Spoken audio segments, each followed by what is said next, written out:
President Trump is still pursuing a deal with Iran. At the same time, he's also dispatched a second aircraft carrier to the region.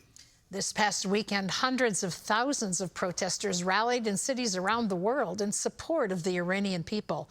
CBN Middle East correspondent Julie Stahl has more.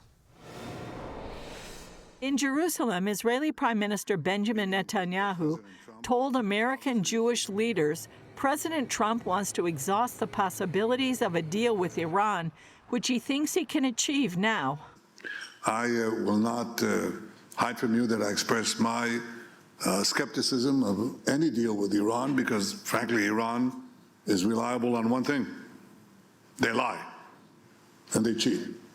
Netanyahu says any deal must include several components for the security of Israel, the U.S., the region, and the world. First is that all enriched material has to leave Iran. The second is that there shall be no enrichment capability. And the third is to deal also with the questions of ballistic missiles. And the fourth is dismantle the axis of terror that Iran has built. On Friday, a senior Iranian official reiterated that Iran's missile program is non-negotiable and said the Iranian military remains on high alert. Trump said Iran only wants to talk but not take action. When asked, he indicated he also favors a regime change. Well, it seems like that would be the best thing that could happen. Trump is also sending a second aircraft carrier, the largest in the world, to the region. The USS Gerald R. Ford will join the USS Abraham Lincoln as the second round of mediated talks between the U.S. and Iran are set to begin in Geneva on Tuesday. Secretary of State Marco Rubio noted that no one has ever made a successful deal with Iran, but they are trying. I'm not going to talk about attacks on Iran or anything of that nature because the president's made clear he prefers diplomacy and an outcome of negotiated settlement. Now, we're dealing with radical Shia clerics, okay? We're dealing with people who make geopolitical decisions on the basis of pure theology, and it's a complicated thing. Iran's exiled crown prince, Reza Pahlavi, called on Trump to take action. To President Trump, you've deployed a massive armada and have signaled unmistakably that brutality's time is ending. The Iranian people heard you say help is on the way, and they have faith in you.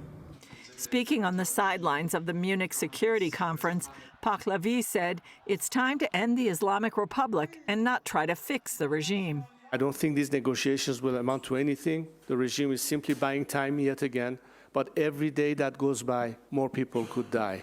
Hundreds of thousands joined protests around the world calling for regime change in Iran, with the biggest crowds in Munich, Los Angeles, and Toronto. We support the Iranian people. We are Iranian. We support everybody for the freedom.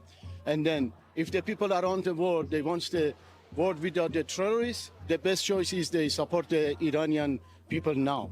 After those rallies, anti-government chants reportedly were heard from balconies and windows in cities across Iran.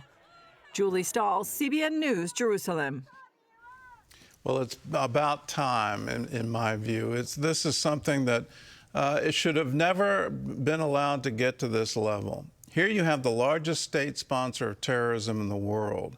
Here you have a group that has consistently and repeatedly broken every agreement they've ever gotten into. They, as a matter of theology, think it's okay to lie to infidels in advance of jihad, that is perfectly okay, if not encouraged, so you can disguise what you're really trying to do. It's clear they're trying to buy time to build more missiles. It's clear they're trying to get a nuclear weapon. And it's also clear it's time for the world to stand up to this and say, not on our watch, you don't get to do this.